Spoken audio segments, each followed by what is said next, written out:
ఒక అబద్ధాన్ని 100 సార్లు చెప్పి నిజమని తిమ్మిని బమ్మిని చేసే ప్రయత్నం ఏదైతే చేసి మరి ఫేక్ ప్రాపగండాతో సఫలమైనరో ఎలక్షన్లలో దాని పరిపాలనలో కూడా ప్రయోగించే ప్రయత్నం చేస్తూ ఉన్నారు. తప్పకుండా దాన్ని తిప్పి కొడతాం. అందుకే మన ప్రజలకు ఇంకొకటి కూడా ఇవాళ మా కార్యకర్తలకు కూడా ఇచ్చాం. మేము చేసింది అప్పులు కాదు, మేము చేసింది అప్పులు కాదు, ఆస్తులు సృష్టించినాం. తెలంగాణ రాష్ట్రం కోసం 50 లక్షల కోట్ల పైచిలకు ఆస్తులు సృష్టించాం. ఏ రంగంలో ఏం చేసినామో చెప్పే స్వేదపత్రాన్ని కూడా మా ప్రతి నాయకుడికి ప్రతి కార్యకర్త కూడా ఇస్తా ఉన్నాం. అద్భుతమైన ఆర్థిక సమృద్ధితో తెలంగాణను ఇవాళ అగ్రగామి రాష్ట్రంగా భారతదేశంలో నిలబెట్టిన దక్షత కేసీఆర్ నాయకత్వానిది. అవే వాస్తవాలను లెక్కలతో సహా అటు శాసనసభలో చెప్పినాం, ఇటు ప్రజాక్షేత్రంలో కూడా రేపటి రోజున చెప్తాం. పారే నీళ్లు సాక్ష్యం, తాగే నీళ్లు సాక్ష్యం, పండిన పంటలు సాక్ష్యం, కరెంటు వెలుగులు సాక్ష్యం. ఇవన్నీ కళ్ళెదురుగా కనబడుతున్న వాస్తవాలు కాదని నేను ప్రజలను అడుగుతా ఉన్నాను. అందుకే మనం చేసిన మంచి పనులు పల్లెల్లో పట్టణాల్లో ఏవైతే కనబడుతున్నాయో వాటినే చూపెట్టి ప్రజలని ఓటు అడగండి, పార్లమెంట్లో తెలంగాణ గలం వినిపించే విధంగా తీర్పునివ్వండి అనే మాట కూడా చెప్తా ఉన్నాం.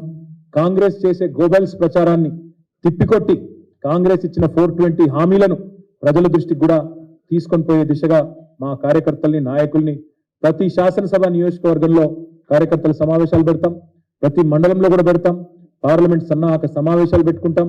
కేవలం పార్లమెంట్కే కాదు, రాబోయే రోజుల్లో వచ్చే పంచాయతీ ఎన్నికలకు, మున్సిపల్ ఎన్నికలకు, జిల్లా పరిషత్ ఎన్నికలకు అన్నిటికి కూడా కార్యకర్తలను సన్నద్ధులను చేస్తూ ముందుకు పోతాం. తప్పకుండా ప్రజలకు అన్ని విషయాలు కూడా మళ్ళీ గుర్తు చేస్తాం. ఆనాడు ప్రతిపక్షంలో ఉన్నప్పుడు కాంగ్రెస్ పార్టీ కేసులు వేసి ప్రాజెక్టులకు అడ్డుకున్నదే వీళ్ళు. ఆనాడు 7 మండలాలు గుంజుకొని మరి లోయర్ సీలర్ ప్రాజెక్టును గుంజుకొని తెలంగాణ నోట్లో మట్టి కొడుతున్నప్పుడు ఈ కాంగ్రెస్ పార్టీ వ్యతిరేకించలేదు. బీజేపీ చేస్తున్న ప్రయత్నానికి అడ్డుగలిగే ప్రయత్నం కూడా ఆనాడు చేయలేదు. అదే మాదిరిగా విభజన హామీల మీద బయ్యార ముక్కు కర్మాగారం కానీ, కాజీపేట కోచ్ ఫ్యాక్టరీ గురించి కానీ ఒక్క రోజన్న కాంగ్రెస్ పార్టీ ఎన్నడన్నా పార్లమెంట్లో మాట్లాడిందా? ఆ విషయాన్ని కూడా తప్పకుండా గుర్తు చేస్తాం.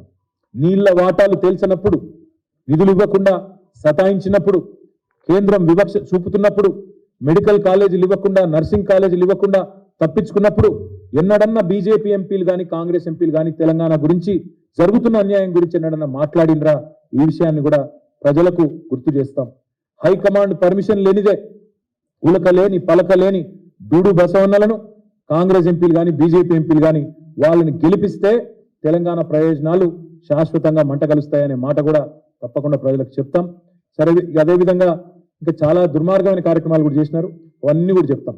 తప్పకుండా బీజేపీని కూడా, ఎందుకంటే 1-2 కాదు, ఒకవైపు కాంగ్రెస్ ఏమో శూన్య హస్తాలు శుష్క ప్రియాలు అన్నట్టు వాళ్ళేమో నోరు మెదపకుండా కార్యాచరణ లేకుండా వాళ్ళు పూర్తి స్థాయిలో క్రియాహీనంగా వాళ్ళు ఉంటే, ఇంకోవైపు బీజేపీ గత 10 సంవత్సరాలు తెలంగాణ గిట్టకుండా తెలంగాణ పేరే మాకు పడది అన్నట్టు అడుగడుగున అవమానించింది. తెలంగాణ పుట్టుకను కూడా అవమానించిందే ఈ ప్రధానమంత్రి మోడీ గారు. అందుకే తెలంగాణకి అడుగడుగున తెలంగాణ మీద ప్రశ్నిస్తేనే పగబట్టినట్టు వ్యవహారం చేసిన బీజేపీకి కూడా ప్రజాక్షేత్రంలో బుద్ధి చెప్పాలి. పురిట్లోనే ఆనాడు తొలి ద్రోహం చేసి 7 మండలాలు గుంజుకొని, విద్యుత్ ప్రాజెక్టులు గుంజుకొని అక్కడి నుంచి మొత్తం ద్రోహాలు దోకాల పరంపరను ప్రారంభించిందే బీజేపీ. విభజన హామీలు నెరవేర్చింది బీజేపీ. నీతి ఆయోగ్ 24,000 కోట్లు ఇవ్వండి మిషన్ భగీరథకి, మిషన్ కాకతీయకని చెప్పినా ఒక్క పైసా ఇయ్యనిది బీజేపీ. అదేవిధంగా కాజీపేట కోచ్ ఫ్యాక్టరీని కథం పట్టించింది బీజేపీ. గిరిజన యూనివర్సిటీని ఏళ్ల పాటు పెండింగ్ లో పెట్టి మొన్న ఎన్నికల కోసం అని చెప్పి మొన్న ఏదో బయటికి తీసుకొచ్చినట్టు చేసి యాక్టింగ్ చేస్తున్నది బీజేపీ. ఆదివాసీ బిడ్డలకు, గిరిజన బిడ్డలకు అన్యాయం చేసిందే బీజేపీ. ఒక్క నవోదయ పాఠశాల ఇవ్వకుండా, ఒక్క కస్తూర్బా విద్యాలయం ఇవ్వకుండా ఈ 9.5 ఏళ్లు తెలంగాణ విద్యార్థులను సతాయించిందే బీజేపీ. ఐటీఐఆర్ను రద్దు చేసి తెలంగాణ యువత నోట్లో మట్టి కొట్టింది బీజేపీ. కృష్ణా జలాల్లో వాటా తేల్చకుండా, ఒక్క ప్రాజెక్టు జాతీయ హోదా ఇవ్వకుండా, కనీసం ట్రిబ్యునల్ కూడా నీటి వాటాల పంపిణీ తేల్చకుండా తెలంగాణ రైతుల నోట్లో మట్టి కొట్టింది బీజేపీ. జాతీయ హోదా ఇవ్వకుండా మట్టి కొట్టింది బీజేపీ. రైతుల మోటార్లకు మీటర్లు పెట్టాలని చెప్పి మెడ మీద కత్తి పెట్టిందే తెలంగాణ రైతాంగం మీద పగబట్టిందే బీజేపీ. బొగ్గు బాయిల్ని వేలమేసి సిరివెలుగుల సింగరేణిని చీకట్లోకి నెట్టాలని ప్రయత్నం చేసిందే బీజేపీ. ఆదిలాబాద్ లో సిమెంట్ కార్పొరేషన్ ఆఫ్ ఇండియాను తెరుస్తామని చెప్పి అమిత్ షా స్వయంగా వచ్చి నమ్మబలికి తుక్కు కింద అమ్మేసింది ఇదే బీజేపీ ప్రభుత్వం. వడ్లు కొనకుండా తిప్పలు పెట్టి నూకలు తినమని చెప్పి అవమానించింది బీజేపీ. ఇంకా చెప్పాలంటే చాలా ఉన్నాయి. హైదరాబాద్లో మెట్రోకు నయా పైసం సాయం చేయలేదు. 157 మెడికల్ కాలేజీలు దేశంలో ఇచ్చినా ఒకటి మనకి ఇయ్యలేదు. ఒక్క నవోదయ పాఠశాల ఇయ్యలేదు. ఇక అందుకే మేము చెప్పేది మత విద్వేషం తప్ప చేసిన మంచి పని ఒక్కటి కూడా లేదు. అందుకే మేము ఈ రాష్ట్ర ప్రజలని చేసే విజ్ఞప్తి ఒకటే, మోడీతో పోరాడాలంటే, మోడీతో ఢీ కొట్టాలంటే దమ్మున్న నాయకుడు కావాలి. ఆ నాయకుడు కేసీఆర్ గారు. మొత్తం దేశంలోని అన్ని పార్టీలు మరి మాట్లాడినప్పుడు కూడా ఆనాడు పౌరసత్వ సవరణ బిల్లును, సిటిజన్ అమెండ్మెంట్ యాక్ట్ను నిర్ద్వందంగా వ్యతిరేకించింది బీఆర్ఎస్. మొన్న యూనిఫామ్ సివిల్ కోడ్ అన్న ప్రస్తావన వస్తే పూర్తి స్థాయిలో దాన్ని తిరస్కరించింది బీఆర్ఎస్. మోడీ సర్కారు నల్ల చట్టాలు తెచ్చి వ్యవసాయానికి పూర్తి స్థాయి ఒక ద్రోహం చేసే ప్రయత్నం చేసి రైతుల మెడ మీద కత్తి పెడితే ఆనాడు ఆ 3 నల్ల చట్టాలను వ్యతిరేకిస్తూ పార్లమెంటులో ఓటు వేసింది బీఆర్ఎస్. ఎన్నో సందర్భాల్లో ఈ వికృత విద్వేష రాజకీయాలను, మతం పేరిట జరిగే ప్రయత్నాలను నిర్ద్వందంగా అడ్డుకున్నది బీఆర్ఎస్. మోడీని ఢీకొన్నది బీఆర్ఎస్. అందుకే తెలంగాణ ప్రజలకు మేము చేసే విజ్ఞప్తి, తెలంగాణ గలం, తెలంగాణ దళం, తెలంగాణ బలం కేసీఆర్ గారి టీం. అందుకే ఈ పార్టీ ఖచ్చితంగా ఎంపీలు అక్కడ ఉంటేనే మన ప్రయోజనాలు పరిరక్షించబడతాయి. 2 జాతీయ పార్టీలు కూడా అవసరమైతే కుమ్మక్కై రాజకీయం చేస్తాయి. అవసరమైతే అండర్స్టాండింగ్ కూడా వచ్చినా ఆశ్చర్యం లేదు. పోయినసారి కరీంనగర్లో, నిజామాబాద్లో ఇంకా చాలా చోట్ల ప్రయత్నాలు చేసినారు.